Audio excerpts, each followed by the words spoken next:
And we are live for another episode of First Strike. Before we begin the show, we're going to plug our sponsor, FaceToFaceGames.com, the #1 place to get your Magic the Gathering singles. Special Monday night episode, so there's no new weekly sale, but you can take advantage of the old sale. Last day, go to FaceToFaceGames.com. Special episode tonight. We got Elliot, John, Derek as usual, but we got a very, very special guest tonight, someone who just won an MCQ, someone who hails from Alberta, my man, BoSu. How's it going, my man? It's good, man. Feels good to qualify again. It's quite nice. Quite nice. Really excited to hear you come on because you're a man of many good stories and also secretly, not really secretly, but by far the best meme generator at the Face to Face Games HQ. Little known fact. So you took it down. So let's get straight to the tournament. A tournament that both Elliot and I also played. Me to a terrible 1-3 finish. So we're not going to talk about that. Elliot had a decent start, right, Elliot? Yeah, I was a 4-1 and I leveraged that into a 4-3, which is very nice. But BoSu, you had a great start. Going, I think you went basically undefeated, right? Yeah, by basically undefeated, you mean undefeated. No, undefeated. You know, I had the classic. I leveraged a 1-0 into a 2-0 and then a 3-0 and then 5-0 and then kind of a shady 6-0 and then I double drew into top 8 and then I won the top 8 there. So I'm sure Elliot's going to ask me about the shady 6-0 at some point, but we'll talk about it a little bit later, I think. Let's go straight to your deck choice then. What deck did you pick up and whose list, or how did you settle up on that final list? I picked up Esper Hero, mostly because of some social media tweetage from VTCLA, who's a kind of a noted online grinder. He tweeted how good, Esper Hero was. I took his basic list, and then I actually spent a lot of time checking out Ginger's stream randomly one day during the week, and checked out what he was doing with Esper Hero, and then I decided I disliked everything he was doing, so I talked to Elliot, who gave me a completely opposite list from Ginger's list, and then we just kind of went from there. A lot of tweaking, a lot of changes based on a pretty interesting expected metagame there, which turned out to be correct. So, are there any of these key differences that really comes to mind? Like any cards, important cards that you cut or you play that these guys don't play?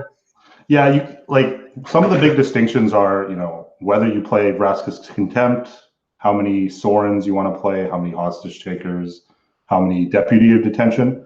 And kind of at the very last minute, I made a bunch of changes, such as adding Deputy back to the main where it previously was gone.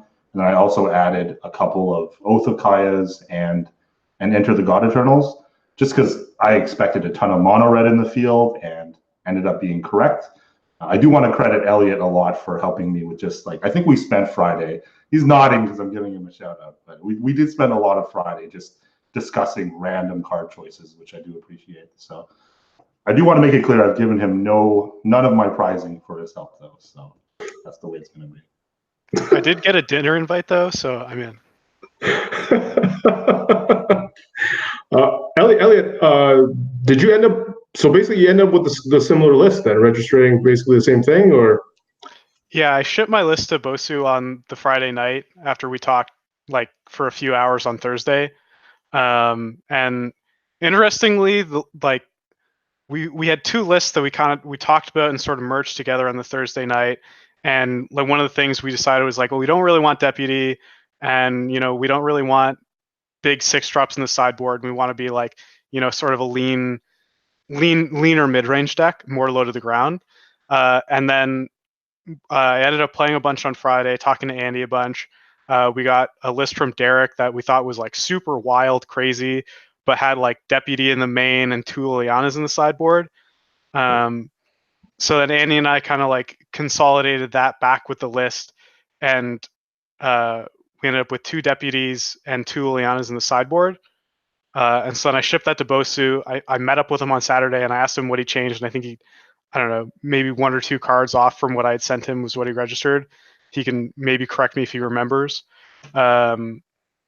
So it was like I claimed multiple times while playing in the tournament, even though I was doing a bit of losing, is that it's the most powerful fair deck I've ever played in Standard.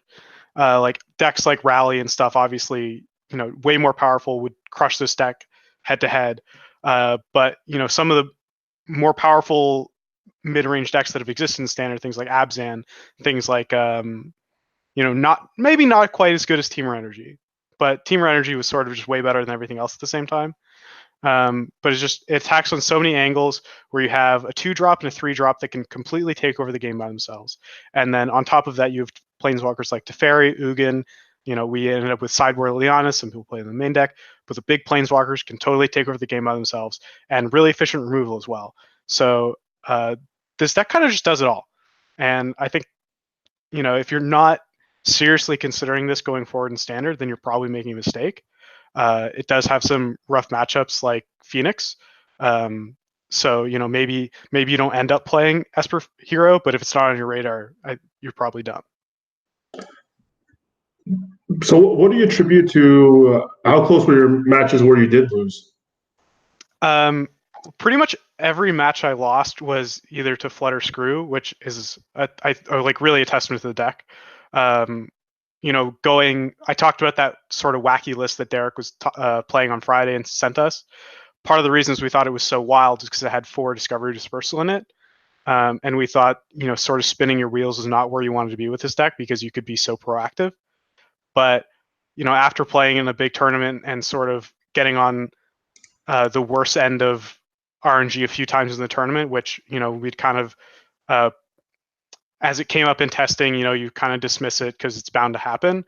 But now that I've played in a larger tournament, seen how powerful the deck is when it's doing its thing, and just kind of realized the value of just doing the thing the deck does, I'm actually moving forward, looking to maybe put, maybe not 4 Discovery Dispersal, but start with 2, maybe get up there.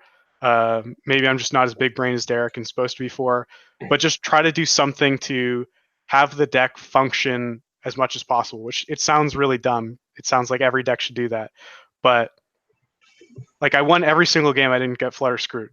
So it sounds like all I have to do is mitigate that, BoSu, heading into the top 8 after logging all those wins, do you feel the same way as Elliot about the deck? Do you think it's the most powerful fair deck that you've ever played, maybe? But tell us how you felt about the deck. I mostly agree with Elliot. I think the deck is absurd because people don't realize how often you just get to hit people with Thief.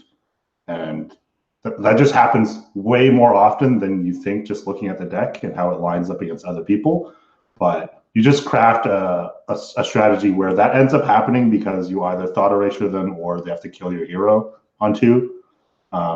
Some percentage of the time, the Thief gets unchecked. And as soon as you hit your opponent once with a Thief, even, it feels like you can't lose because you have drawn the best of the 3 cards off the top of their deck. And it gives you just so much gas and snowballs you so hard. I do kind of agree that you do need to hit your first 4 land drops and pretty much just kind of coast from there. So I don't know that Discovery Dispersal is exactly what I want. I would maybe consider something like an Oct just so you still keep the curve a little bit lower and maybe keep the kind of almost the velocity of how impactful your plays are each turn pretty high, because you're only losing that 1 mana every turn if you're digging for stuff, either a land or action. But I haven't thought much beyond that, other than I think the other reason for the deck being so good is that you can really customize the distribution of your cards between the main and the side for whatever metagame you expected. Like I said earlier, I expected a lot of mono red. I added a lot of good cards against mono red. And then every match, I think I sideboarded 8 to 10 cards, depending on player draw, and just felt great the entire time. So definitely a deck you would recommend to anyone with MCQs left to play, obviously. Yeah, absolutely. If you have a good read on your metagame and you can decide things like how many Oath of Kaya you want to run versus what your removal distribution otherwise is and what your high end is, I think it's a great choice, and you can get very easily rewarded if you're right about your metagame prediction. So I'm already getting some fans that are messaging me and telling me how happy that some of you had disagreements with Misplaced Ginger. It's about time someone put him in his place. this arrogant man, and get a lot of that. But it's hard to argue. It's hard to argue with Derek, even though like we've had some fans that, again, listeners that don't like how arrogant and confident he is on some of his takes. But scoreboard, Derek's always have that scoreboard going for him. And this past weekend, once again, putting up those results. Derek, tell us about your weekend. Well, after I did a little streaming last week and thought about the deck some more, I really went into the big think tank and ended up coming second in another Magic Online PTQ, which is my third Magic Online PTQ finals loss in the past year and a half, and my fourth PTQ finals loss in the past year and a half.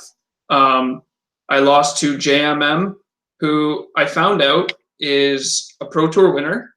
They won their first Pro Tour they ever played, and they've only played 6 Pro Tours. And they're also qualified for the Magic Online Championship Series with me this weekend. So it's going to be an interesting event. I don't know if they'll bring that up or what, but I'll get to see the person that just straight up crushed me in the final. They were on Blue-Red Phoenix, and I didn't play Phoenix all week. I didn't play it in the PTQ at all. I played Mono Red a bunch. I played the Mirror a bit. And then I think I played White Aggro. And Phoenix, I think, is very well positioned right now. But I think the fact that it's well positioned now means that it might not be well positioned for this weekend, because I know personally I'm going to try my hardest to find a way to beat it. I hope everybody else is also. And it could also just be another flash in the pan. But yeah, that happened. And then Sunday, I went 7-1 in the Modern Mox qualifier with Phoenix after losing round 1 to Blue-White Control. Part of it was because I just don't understand how cards work. And New Teferi kind of sewered me a bit. If you check out my Twitter, you'll see it there. But yeah, I don't know, scoreboard, like all the haters out there saying that my decks are bad, but like I'm putting up results. Where are you? I would like to say that top 8ing Moto PTQs is harder than top 8ing real life PTQs. They're actually one of the hardest events to top 8. They're 9 rounds. You have Moto grinders. I lost the finals to a Pro Tour winner who's also queued for the Mox. Like, this competition is tough. Like, if you wanna come out here, like, tweet at me at Misplaced Ginger. Find me on Facebook. Find me on Instagram. Find me on Moto even. Like, I've had people smack talk me on Moto. Let's go. You know. Can you give out your address, please? Because I'd like to find you IRL, please. Yeah. I live in Montreal. My name is Brian. I don't know your last name. I work at Face to Face Games Montreal.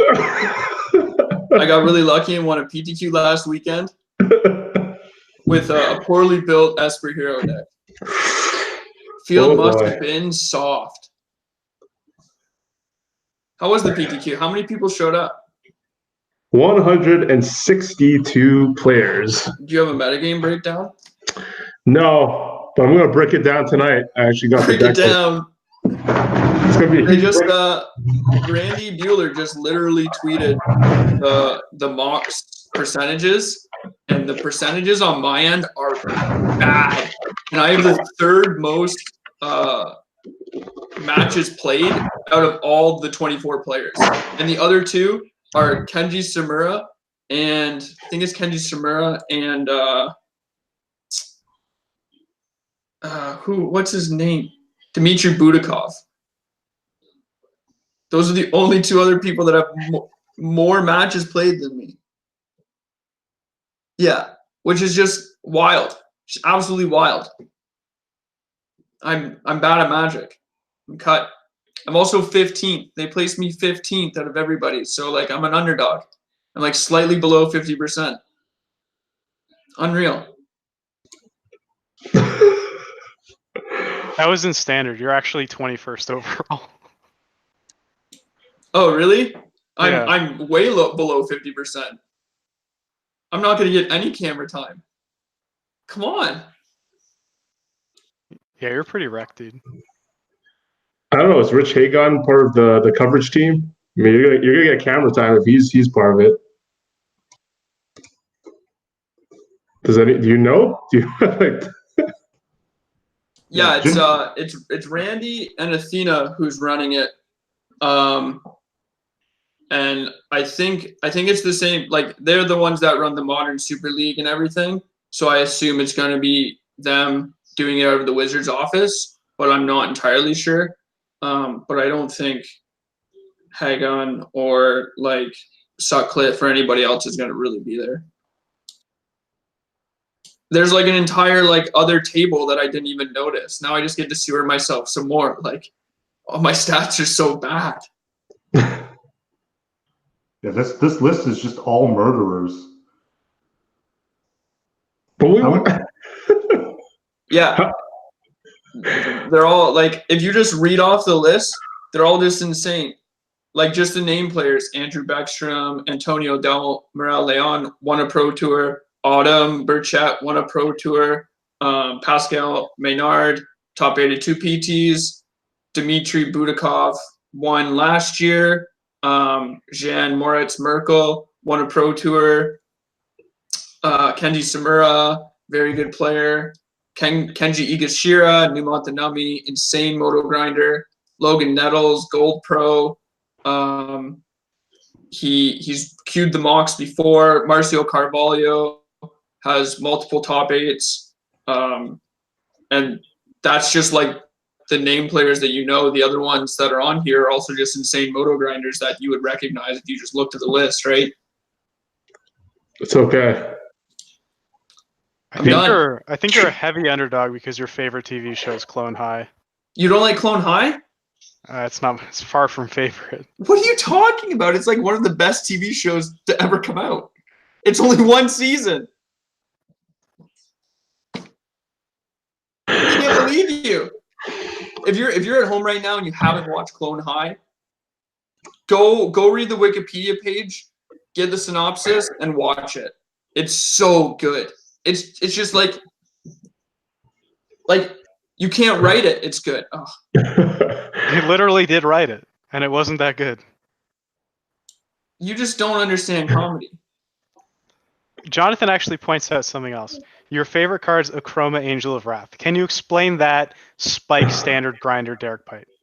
When I first started playing Magic in grade 4, it was right after Scourge came out, and so the lore was like something we really paid attention to, and everybody just really wanted the biggest creature possible. And so I bought a Onslaught Fat Pack and like read the book.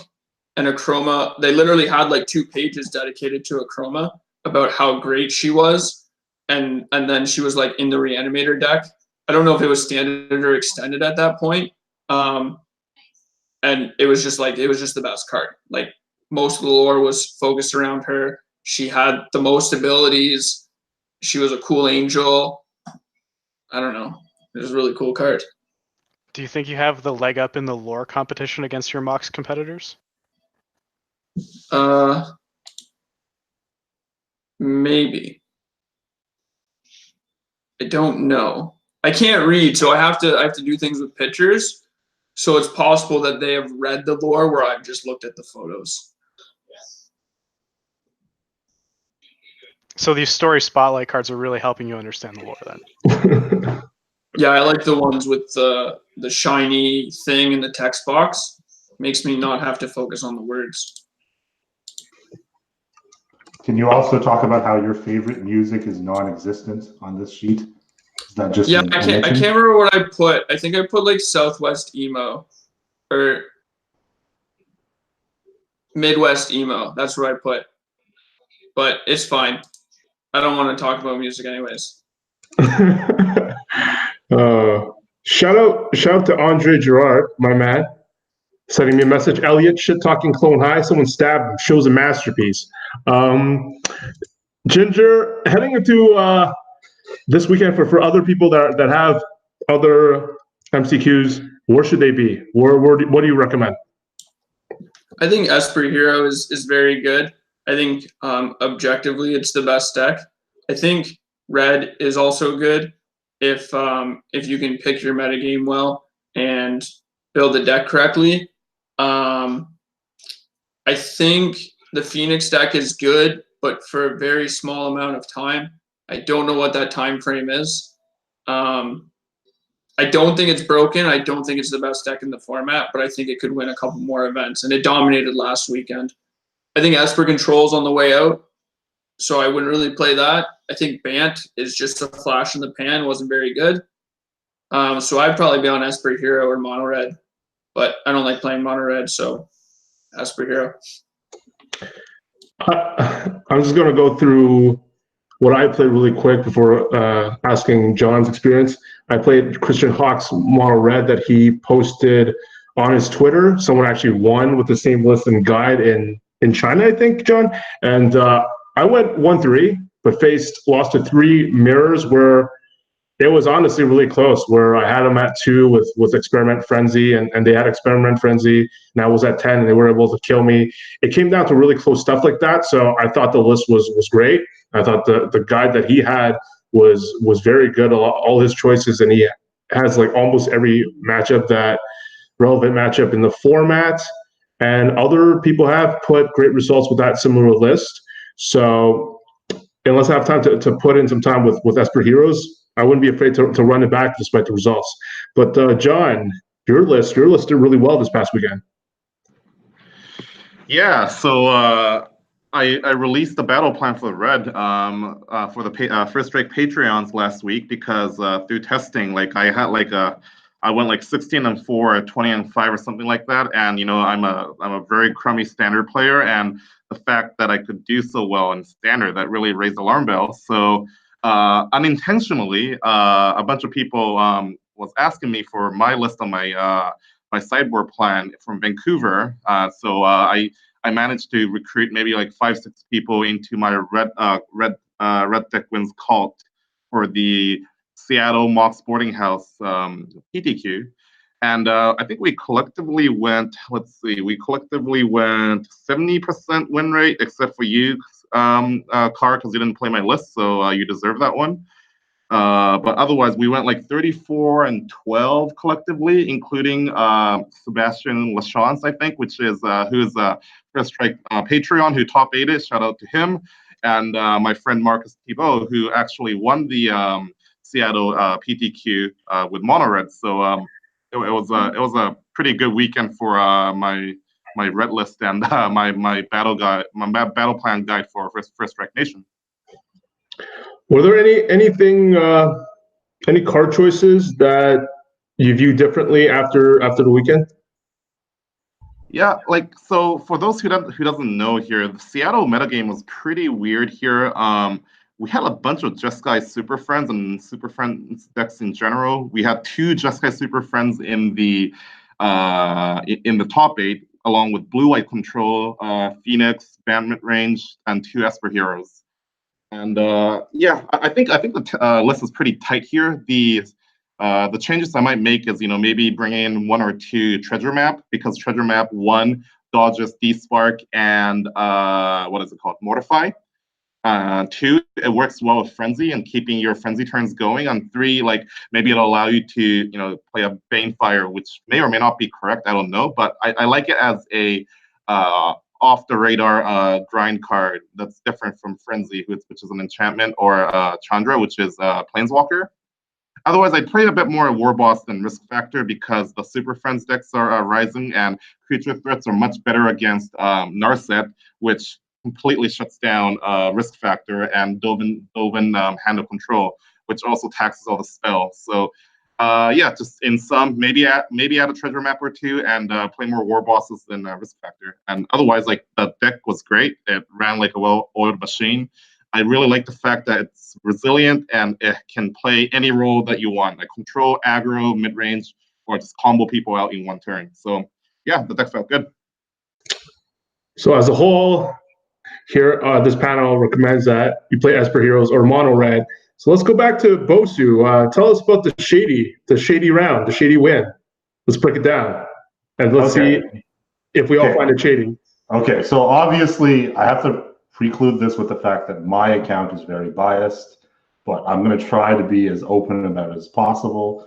It was round 5. My opponent, who was a very nice French man, who was also 5-0, we went to time in game 3, and my board was an Ugin, a Lily, 2 heroes, like 3 1/1 tokens, a zombie token, and I think a Thief for Sanity against his very empty board, which was just, I think, a Deputy and a Vivian, and an Incubation Druid and 2 or 3 cards in hand. It was my turn 5.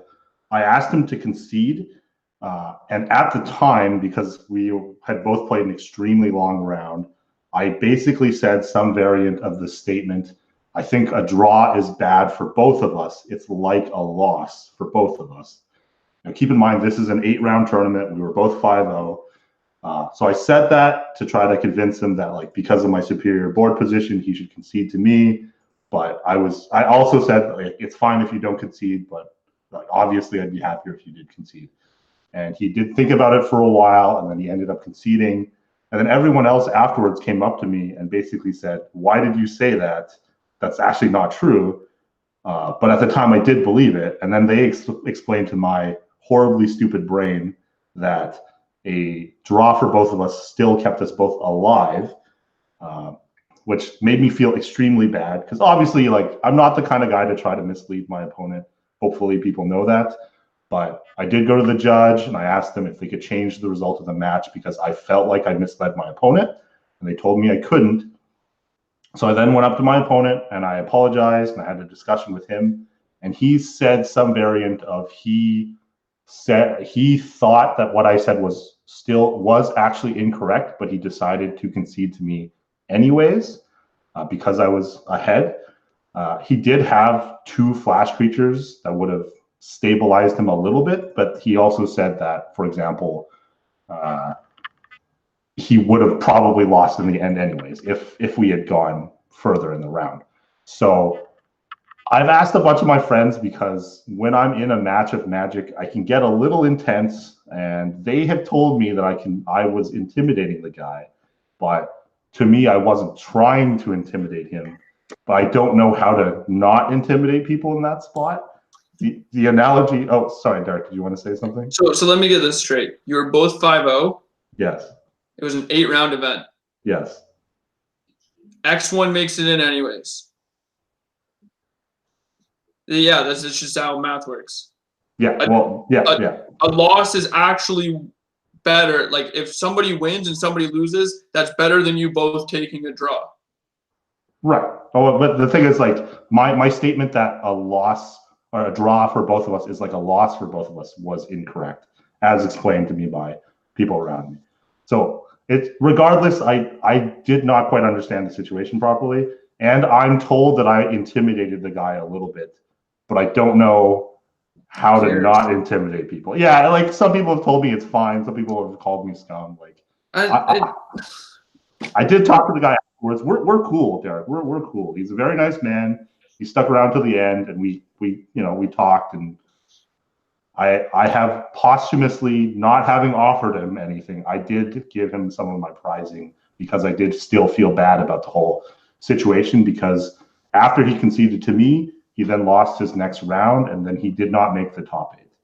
So my friend Alex has described the situation as me being a dumb good guy as opposed to being a smart bad guy and trying to, like, mind game or really trick my opponent into conceding to me. But it's still not an ideal situation, and it does kind of mar my super nice weekend otherwise. So I don't even think, like, I don't know. It was a weird spot. It was a weird spot. I mean, I feel weird asking my opponent to concede normally, but, like, I don't think there's anything wrong with asking. I don't think what you did was wrong. And I don't think that if you were intimidating your opponent, it was wrong. The fact that you also went up, apologized, and split your prize with him or whatever, just means that you had the best intentions in mind, right? Yeah. To me, there's no issue. Yeah, but to me, like, I've been in the scene for a very long time, and I think that reputation is the most important thing a Magic player can have.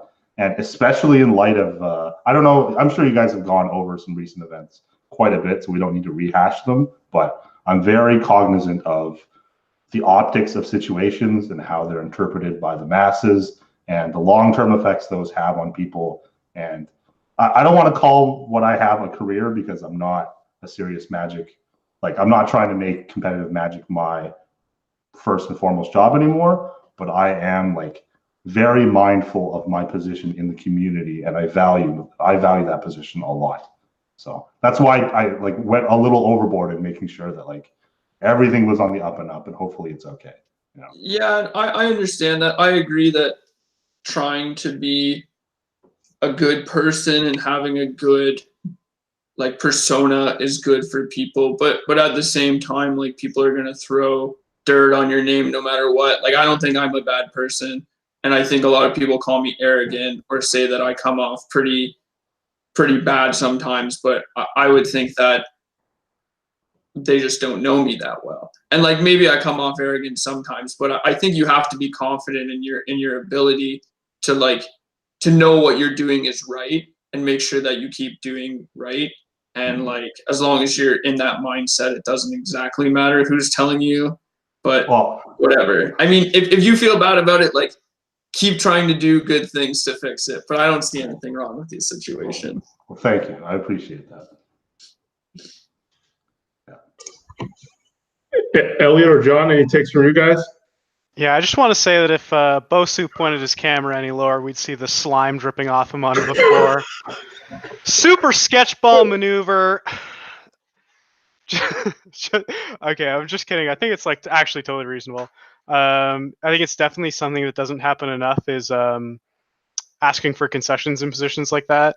I know that you know, this is maybe a bit of a dated reference, but a lot of people will remember the incident with Andre Mengucci at I think it was Battle for Zendikar, that pro tour, where in his win-in, you know, they ended up focusing the camera on him for like 2 minutes while he was asking his opponent to concede, because it was the last round and a win locked one of them for top 8 and a draw was putting them both in top 16. And it was a situation where they were both teammates. He was 100% to win the game on the next turn, and his opponent like didn't want to concede to get his friend into top 8. And it was super awkward to watch, but like, as a competitive player when I was watching it, and you know, I've talked about it with friends since, like, it's 100% reasonable to ask for a concession there because you're going to win the game if it would play out. Now, does that mean you should be like pressuring people and expecting a concession? No, 100% not. But I think it's totally reasonable to ask, and I feel like it's something that's definitely stigmatized against. As you know, BoSu's talking about how he feels awkward and shitty about it, and people have been giving him, you know, telling him he was kind of scummy for it, as I joked about. But I think that there's nothing wrong with asking. There's nothing wrong with telling your opponent what you believe to be true. And I think that the easiest fix for it is just not go to time and play faster. But as long as people go to time, and as long as the Duelist Convocation International isn't punishing them with a game loss for going to time, then I think it's reasonable to ask for a concession.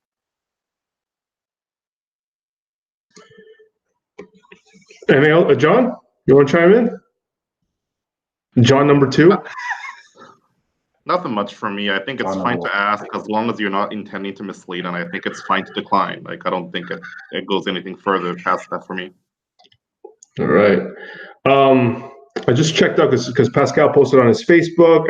I guess the trailer for the mocks just got released, edited by Athena Froelich, and man, she's quite a grinder, because I didn't know that until a few weeks ago that she was editing Daniel Negreanu's vlogs also. So she's putting in the work, and the trailer looks awesome.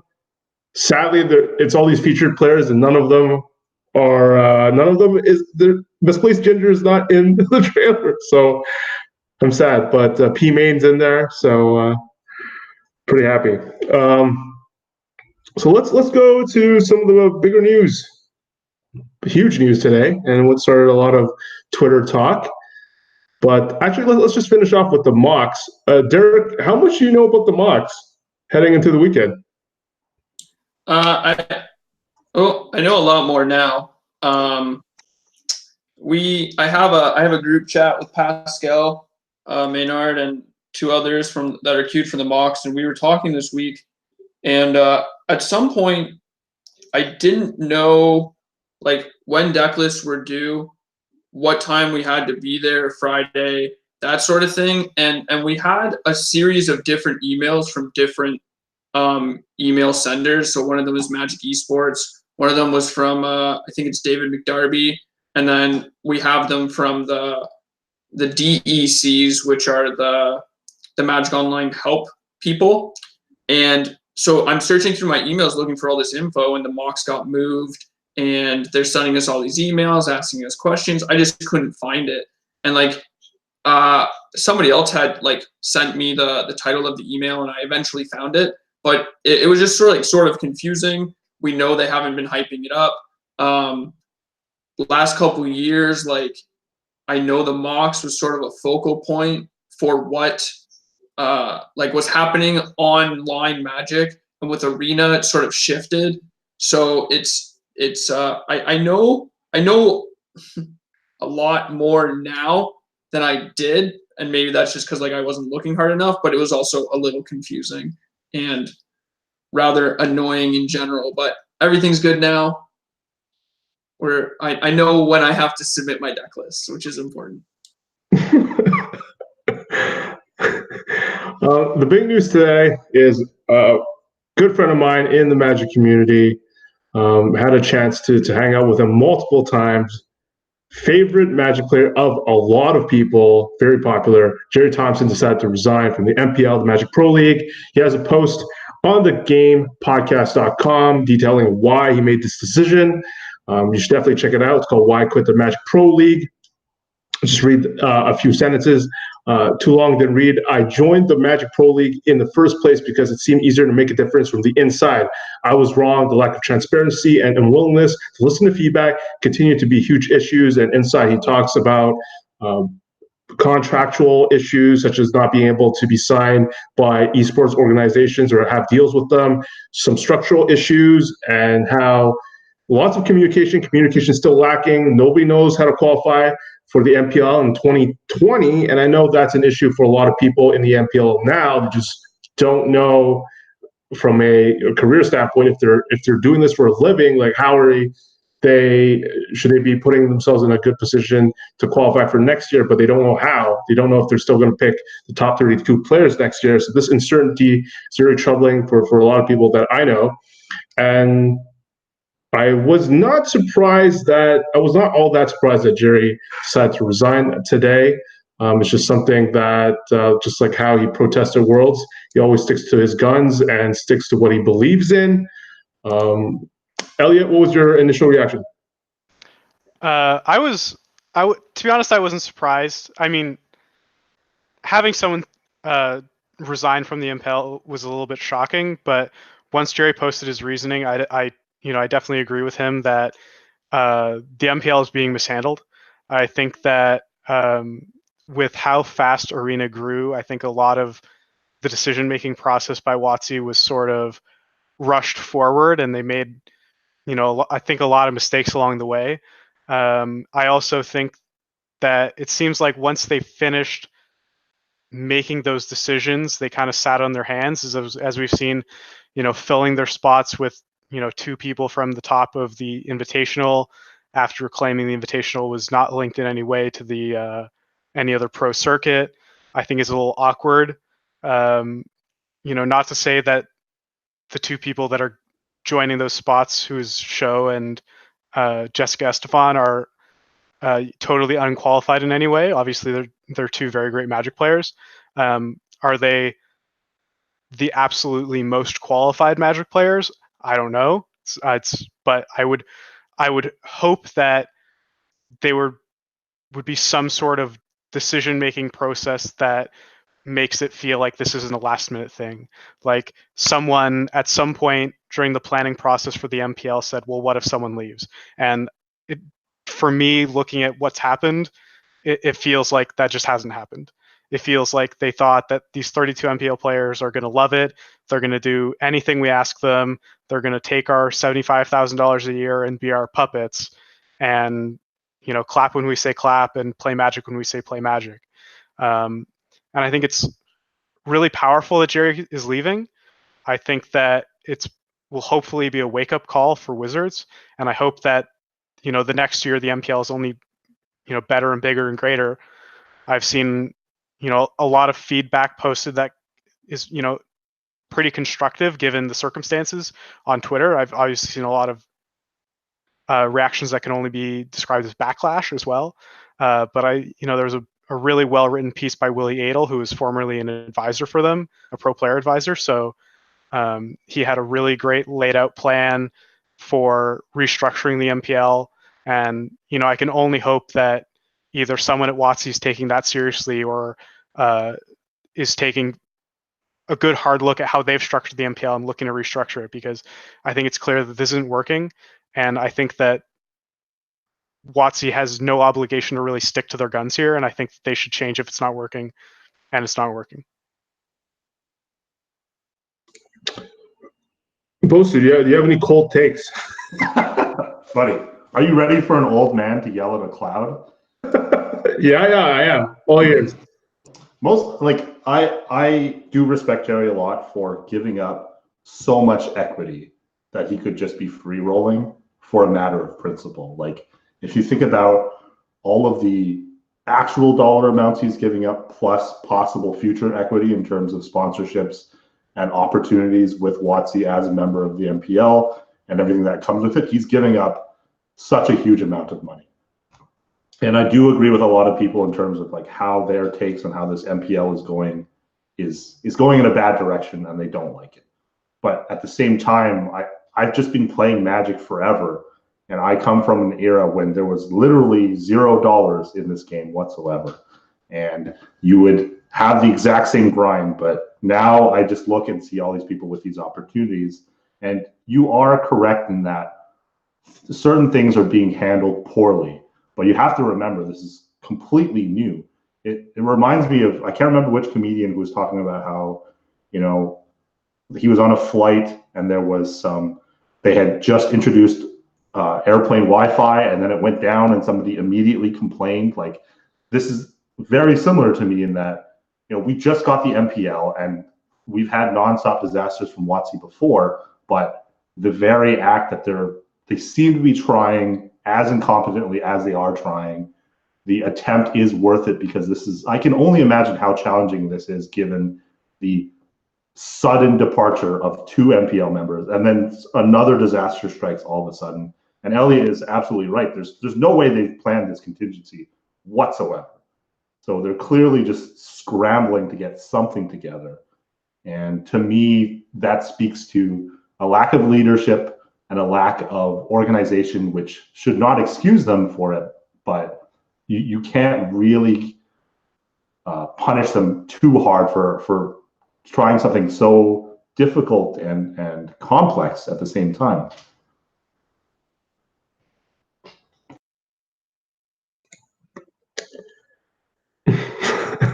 John, you want to chime in? Yeah, I do agree with Brian here. Like, this is a new undertaking. It's unprecedented. Arena has gone so much better, I think, than expectation here. Remember, like half a year ago, everyone's like, "Oh, woe is us! Artifact's gonna take over. Magic is dead, etc., etc." And look where we are now, like half a year later, right? Like, things can change on a dime here. But that being said, we shouldn't take anything for granted. Certainly, like their undertaking is new.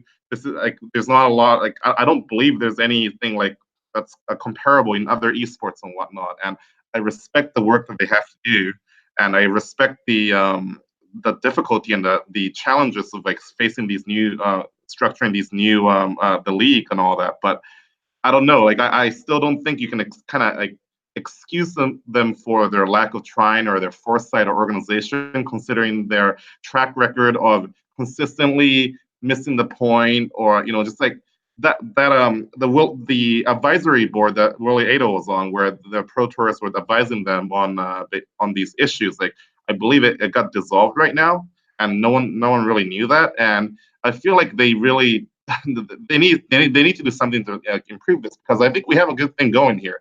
Like, Arena's like doing well, and it's becoming more and more visible on Twitch. There's these like weekly fandom legends tournament. There's like I think Magic is just the pie is growing bigger and bigger, and we just really need to know like to manage it and organize it well. And that includes like just defining the scope of the MPL. Is it for the highest level competition? Is it for entertainment?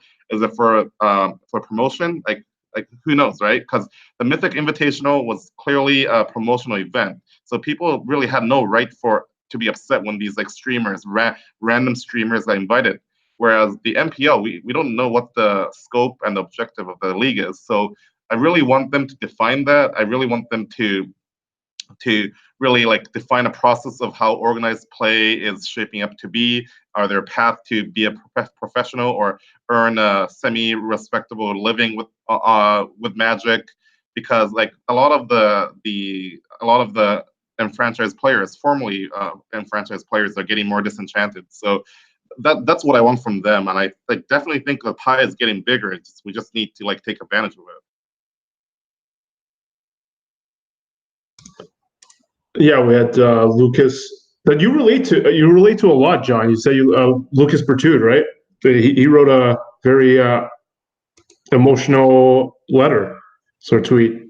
Yeah, like Lucas Esper Berto was one of my the favorite writers because one, I can relate to him because like I have like a similar blue collar demanding regular job. Like he works in law, I work in finance, but we still find time to like play this like children's card game that we all love and put time into it. And we all make content not for the money because we need it, but because for the love of the game and for as a creative outlet. And to see him like basically like speak like his will was broken or his passion was sucked out, like that was very disheartening to me. And if people didn't see, like Lucas Esper Berto basically said, "Hey, I'm unsure about the direction of organized play, and I can't write anything when I'm not passionate about it. So I'm just not going to write anymore for the time being." And yeah, that was pretty disheartening. And one of the most retweeted tweet was by Reed Duke. Of all my work in MTG, the most thankless has been the long hours of studying alone and the hundreds of events I've played with disappointing results. I hope it will always be a priority to reward people who devote themselves to Magic purely for self-improvement and love of the game. And here to wrap up the panel a little, Derek, let's hear your thoughts on the whole thing. I guess I am definitely surprised that Gerry withdrew, but at the same time, given his explanation, I'm not surprised. I don't know, Gerry in Magic and in life always does things that I think are very odd from my outlook, but then when he explains them, it makes a lot more sense. I don't know if I would ever do that from my position, even if I believe the same thing he does. And I like to think that I do. Generally, the way he explained it is, I think, something we should all also believe in, trying to make it better and trying to have a focus on what the MPL is and what professional Magic should be in the future. I have friends in the MPL. We all do, sort of thing. I think obviously it's a very big decision, but he also just didn't go to Worlds, so I don't know if it's outside his range or anything. Good on him for standing up for what he believes in. I think that's just such a huge jump that I don't know if I'd be able to ever do it. As for the invite of Jess and Savich, I think that's how you say it. I don't know. I'm sorry if I said it wrong. It's pronounced ceviche. Okay. I'll just. Can you just say it whenever I need somebody to say it? I'll just point to you, and you can say it. Ceviche? Yeah. Okay. Sweet. Okay, well, one, ceviche is a soup, and wasn't it show? It's ceviche. It's not show at all. Show is the other guy that came over from Hearthstone. 100%. It's the guy who top four. Did he top four the MI? Yeah, he did. Okay. Cool. I don't like to speak in the way people deserve things or don't deserve things, but I think that I read part of Sperling's article recently came out, like literally maybe a couple hours ago, and there's definitely something you have to discuss, which is merit or whether people earn it. As somebody who doesn't believe in some people who deserve things, I've worked very, very hard to get to my position, and I still have a long ways to go. And like a lot of people just might not understand that, but like I play a lot of Magic to be good at Magic. I think this is a slap in the face to a lot of people who have played a lot of Magic to get good at Magic, to get in a position like Platinum, and they just don't get anything back from it. They don't have any idea what's going on in the future. And it's not really that I care about their actual positioning. Like, I don't care. Like, don't invest your time and money into Magic if it's about the money for you.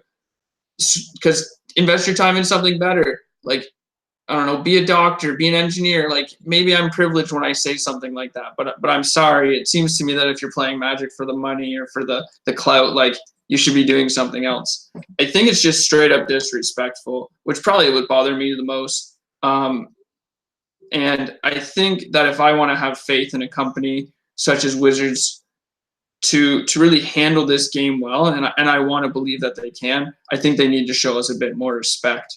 And at no point is it about the money. At no point is it about the sort of fame or whatever. For me, maybe a little bit, not as much as it used to. It's just about being respected as a person and being shown that my place is a cool thing to have, and they respect that. I think this has been a shift. When I talk about D-Root and Gabe Sang, they won a pro tour. Like, I have the utmost respect for them. They reached the pinnacle of the game, and me and Carr have talked about this before, top 8ing a GP. Like, I used to respect players that did that. Now everybody but me has a GP top 8, and I don't want to talk down on that accomplishment, but there's definitely a disconnect from what I think used to be like a higher echelon in Magic and what is now. And I think this Wizards sort of miscommunication really stomps on that a lot. Yeah, I mean, it's Robert Lombardi, GP champion, Robert Anderson, GP champion, all meaningless at this point. Meaningless, means nothing. Elliot, did you want to add something? Yeah, I just wanted to say that, Magic is shifting from its old model of having just pro tours and a pro players club, and rebranding itself as an esport. And it's entering the esports scene in a way that no other game has handled. Every other game has created the framework for a league and said, build your teams and come to us.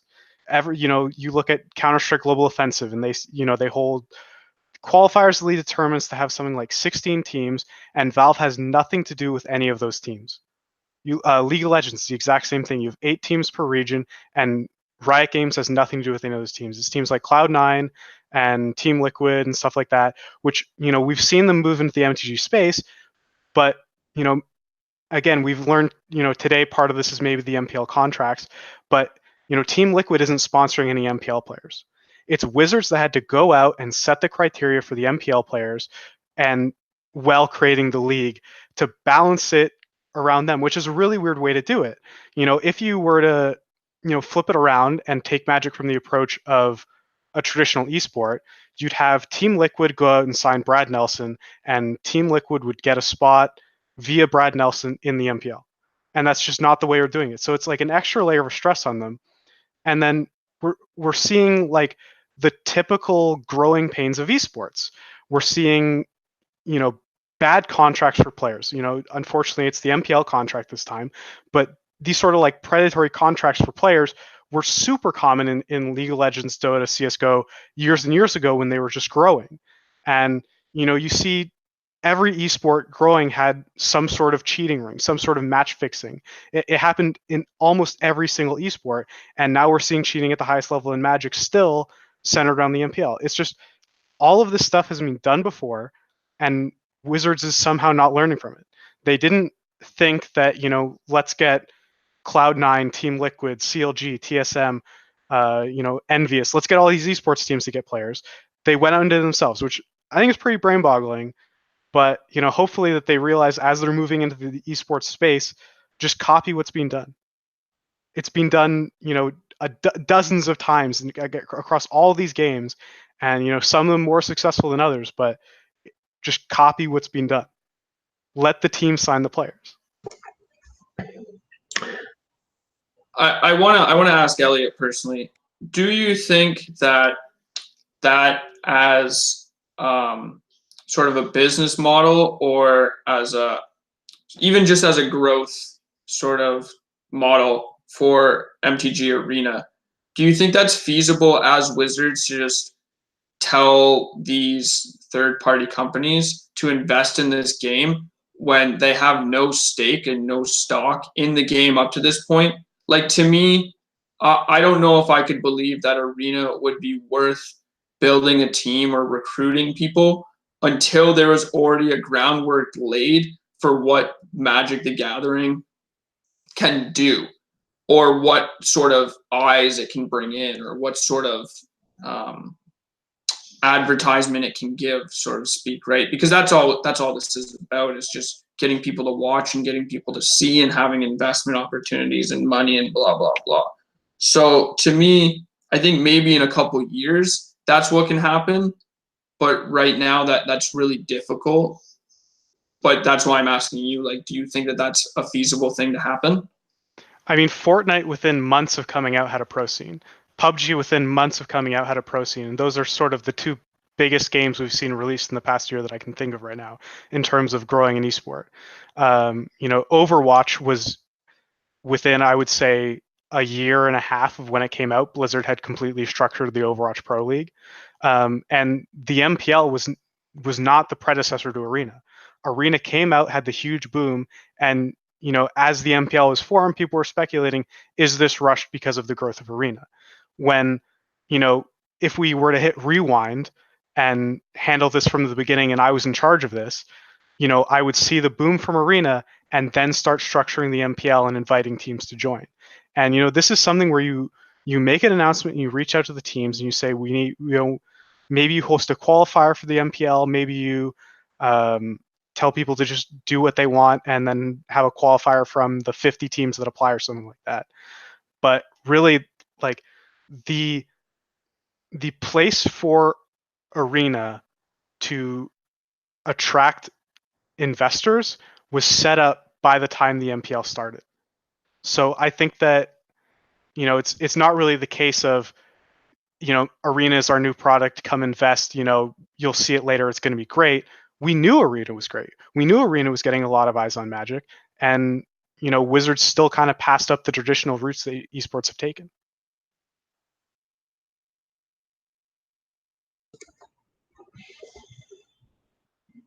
Yeah. Oh man. I think the real question is, what energy drink do Magic players all consume in copious amounts? Because I need to know if we're a Red Bull esport or a Monster esport or a Ball esport, or I don't know, like Nas. Can we get an MPL banner where it's just a picture of Reed Duke and Who are you? And he's shotgunning 4 locos. Who are you?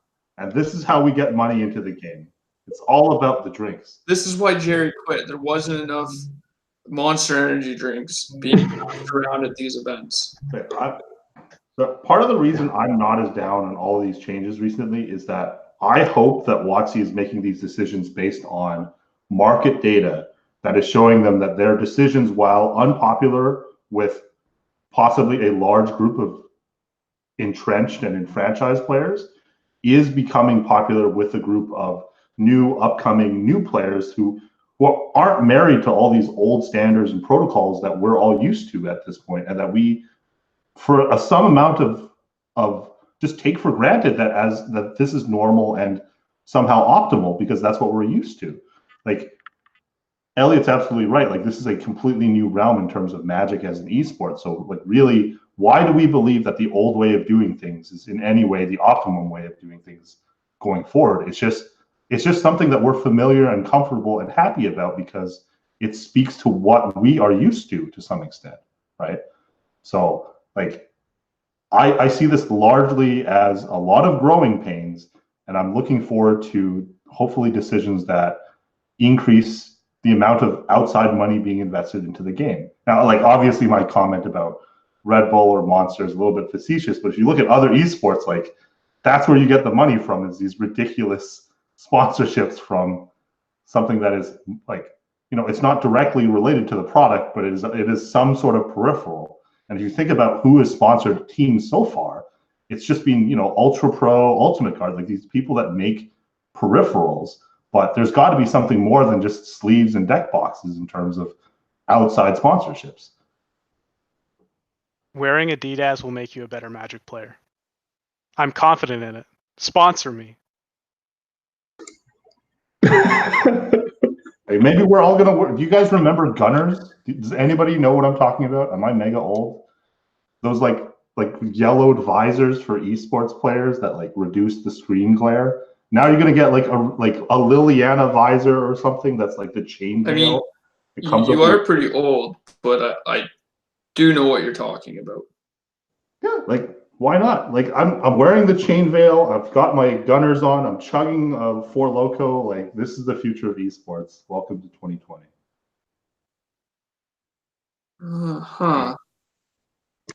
Do you have a gaming chair that's in the Is It colors? Okay, see, like that sounds ridiculous, but why is it so bad to have just like ridiculous paraphernalia? Because that is where all the money's at. They already have arena sleeves that you can purchase. If that's not like esports, I don't know what is. Yeah, like I want it whenever I play a Carnage Tyrant in paper, I gotta hit a button on my phone and it plays the Carnage Tyrant sound effect from MTG Arena when it comes into play, or something ridiculous like that. So I guarantee you somebody will pay for that, and they will pay too much for that. Can I get a $12 premium arena avatar of Teferi wearing a Nike hat? Is that the future of arena? I just love how unhappy Derek's face is right now. It's just like hashtag sellout, hashtag sponsored. How it's gonna be. Elliot, curious question. Who would you have invited for the slots? Would you have taken time? Would you have like done it the same day? Like, oh, we got to announce it because Gerry's resigning. Let's replace him the same day. What do you think you would have done? Well, I can only imagine that Gerry, probably approached them about resigning like more than a week ago, kind of thing. And I didn't read like exactly the metric they used to choose who they did. I think it had something to do with the most pro points since the most recent PT or something like that. Or maybe the most mythic points. I guess that would make more sense. And I think that's like a pretty good metric. I think that it's really hard to know off the top of my head who I would invite instead. A lot of people were saying, I forget was it Javier Dominguez? No. Someone was like 34th or something and got passed up during the original MPL. There was like a few people that, Andre Strosky was mentioned. The most recent Pro Tour winner was mentioned as like people who are valid. And I don't think there's really like too much that could go wrong. There's like 6, 7, 8 people that are reasonable choices. And I think that, if they pick a metric, then I think it's totally reasonable. What? Are you crying? What's going on? Just who crying? No, I'm reading chat. Somebody said that wasn't the metric, if I recall. Somebody else said, yeah, I think he's making this up. And I'd expect anybody on the cast to say that, but the fact that other people are saying it means that Elliot could just entirely be making this up to sound smart. I mean, I think those two people are only in the chat because BoSu's here, so take what they have at a grain of salt. Who's BoSu? Who is BoSu?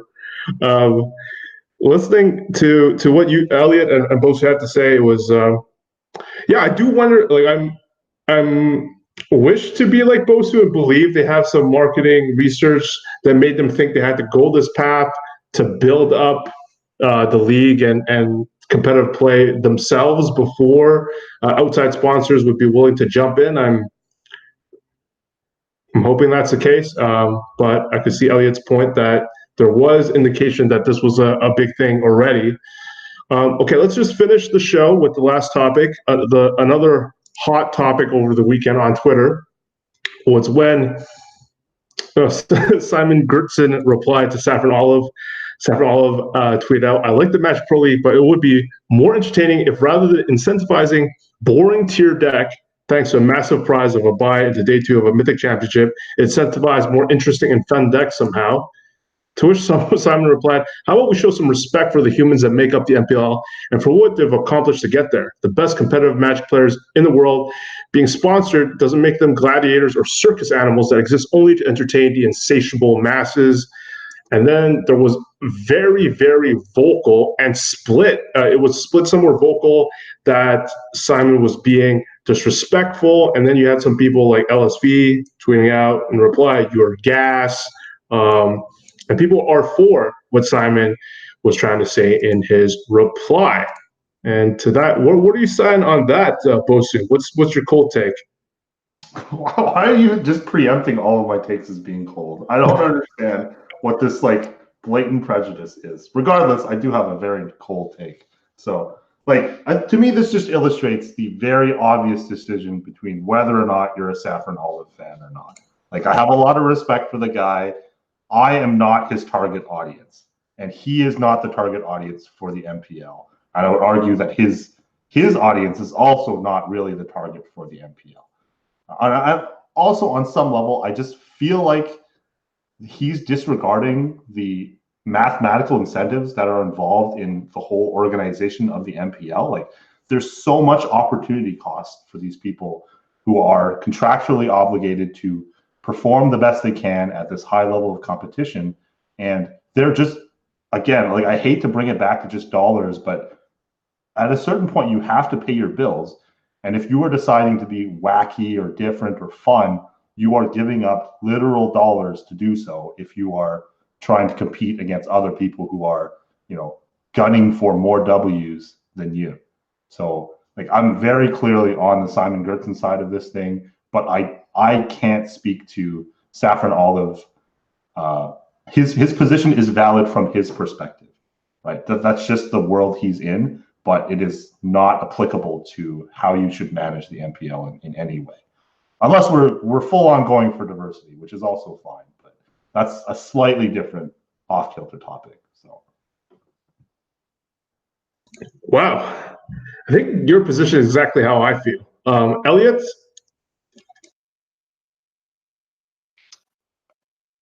What's the question? I'm answering chat, sorry. How do you feel about the whole Simon Gertson and Saffron Olive debate? I think that if you want to have some sort of scenario where the MPL players are playing for fun decks, then it has to be completely separate from the MPL league play. I think it's totally reasonable to maybe host an event where there's some deck building restriction, or maybe you tell the MPL players, we're going to have a singleton event or something like that.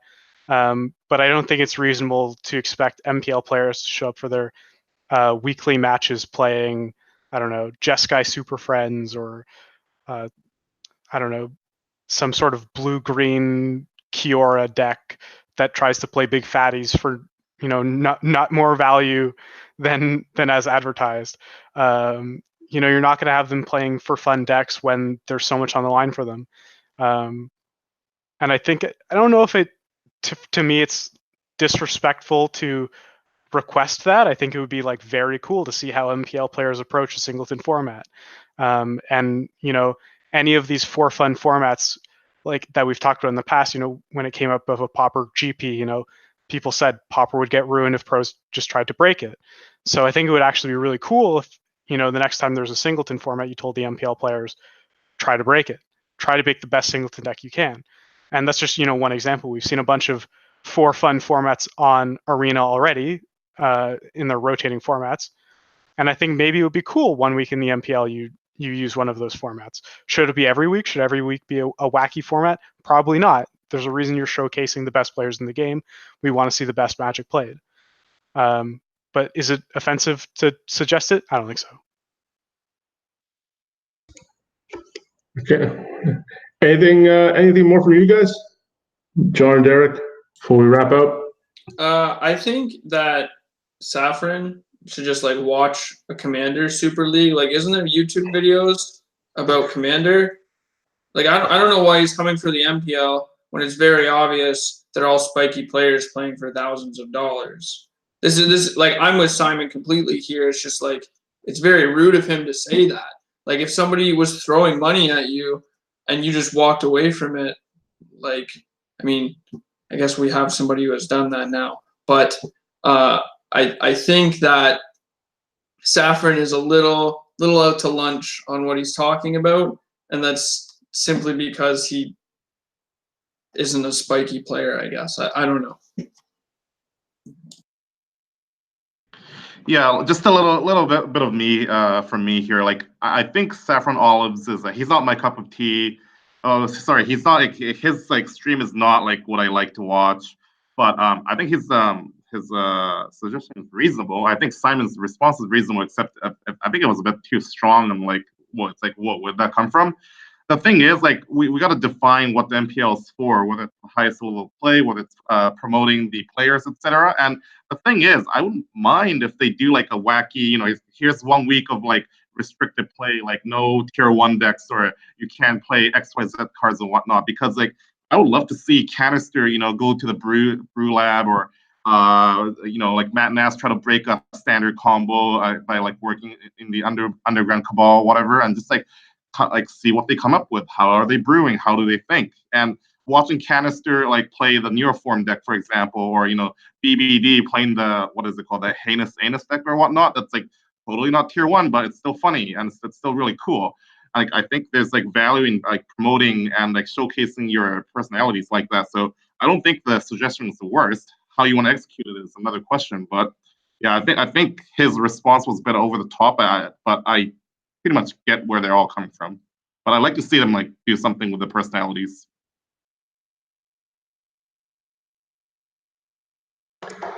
BoSu, you got something else?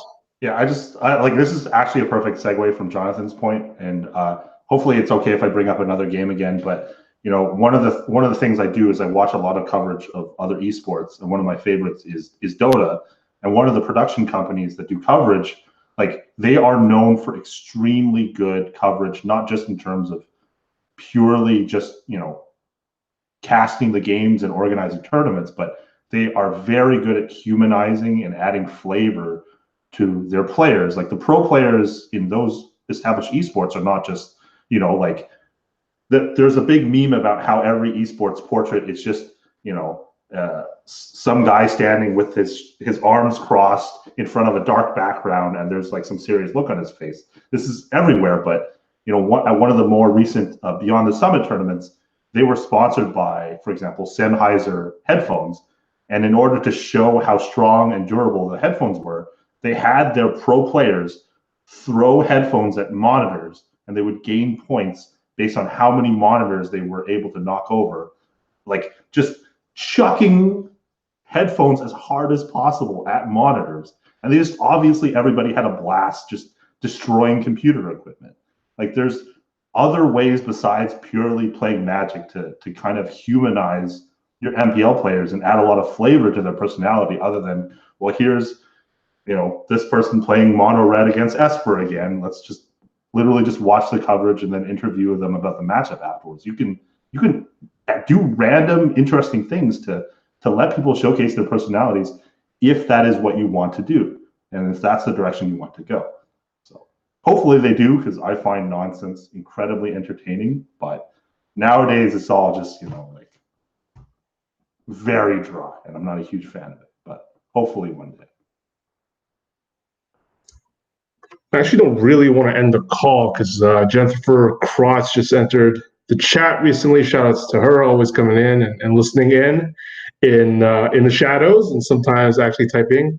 We have a lot of BoSu fans, and BoSu was right before the show that there's a significant increase of viewers with his presence.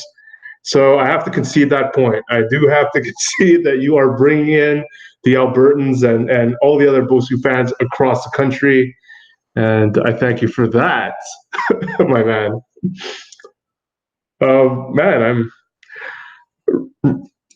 I guess we're all on the same page about the whole situation. I loved reading how everyone had the sports analogies in the thread about, like, oh, it'd be the same. it's like arguing for people playing hockey with pink rollerblades or something like that, and definitely a very interesting thread to read through. Okay, one more. Oh yeah, actually one thing, John. Let's go to you, John. We had some modern knowledge before we go. What have you been seeing in the streets of Moto? I haven't been back at the underground dojo for a while, but there is a lot of blue-white, and there is a lot of planeswalkers. Narset is taking over. Karn is taking over. I think the power level of blue-white in Modern has gone materially up. I think Narset just like shuts down a lot of decks.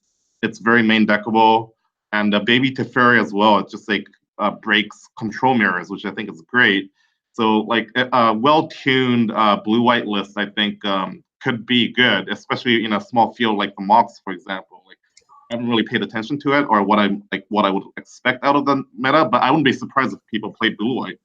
And the other thing is the Karn, the great creator. I think it's going to be a legitimate multi-format all-star, and it's already becoming a staple in Tron main decks, as well as like Lantern, for example, or War Prison or Mono-Red Prison with the Chalice and the Blood Moon. I think that card is super powerful. It adds so many more avenues of play and winning the game with the Lattice as well. So like people said, this might be one of the most impactful modern sets like forever, if not period.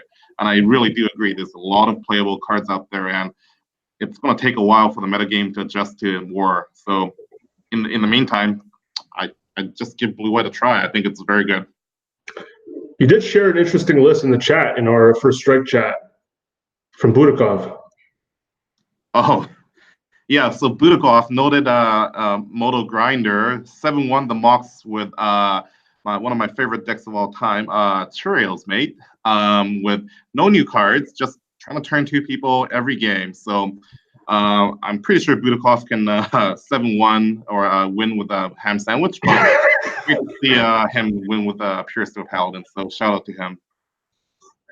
All right. BoSu, we're going to call it a show. Anyone you want to thank? Anything you want to? Last thing you want to say? I just want to shout out. Well, I guess you're going to shout out our sponsors, but I guess there's like a blatant plug. People who don't know, I actually work for Face to Face Games as well. So this is just like a pure. Like I think we have to add #sponsored now to the stream if we haven't done it already. I do want to shout out to Jonathan Zhang though. Like I really enjoyed your takes. I've listened to Derek and unfortunately listened to Elliot before, but I really like your takes. And next GP we're both at together, we should try to wear the same thing and cosplay as each other. I think that'd be really good. Oh yeah, let's coordinate. I'm totally down. Oh my god.